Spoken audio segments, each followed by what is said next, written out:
Hello everyone, my name is Indira Waradani, and for today's speech, I'd like to talk about a mental disorder, specifically an eating disorder. First of all, what is a mental disorder? A mental disorder is a behavioral or mental pattern that causes significant distress or impairment of personal functioning. Such features may be persistent, relapsing, unremitting, or occur as a single episode. Actually, there are various types of mental disorders, but I'm very interested to talk about an eating disorders. An eating disorders is a mental disorders defined by abnormal eating habits that negatively affect a person's physical or even mental health. I'm planning to talk about specifically about bulimia nervosa, or we can simply call it bulimia, which also and eating disorders that have a characteristics which are binge eating and followed by purging as well.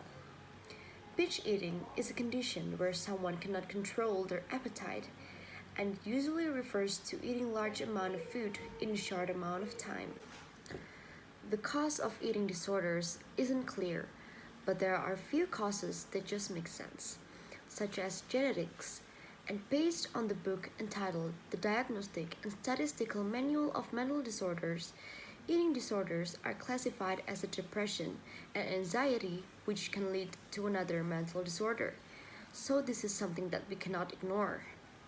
Environmental influences also lead someone to get an eating disorder. A child who got abused, an extreme social isolation, and also a relationships between parents and their child is very important to prevent any kind of eating disorder. The symptoms of bulimia itself typically involves rapid and out of control eating, which may stop when the person is interrupted by another person or the stomach hurt from overextension, followed by self-induced vomiting or other forms of purging. This cycle may be repeated several times a week, or in more serious cases, several times a day. Bulimia nervosa may directly cause chronic gastric reflux, or we call it GERD, dehydration due to frequent vomiting, and infertility. But there are more dangerous signs that may indicate whether someone has bulimia nervosa, such as suicidal tendencies, low self-esteem, even extreme consciousness of someone's weight. Other related disorders from bulimia nervosa is in abnormal levels of many hormones, especially in women. Women's body produce hormones that may influence appetite and lead to a dysregulation of appetite, along with carbohydrates and fats. The diagnosis of bulimia nervosa is often during adolescence, between 13 up to 20 years old.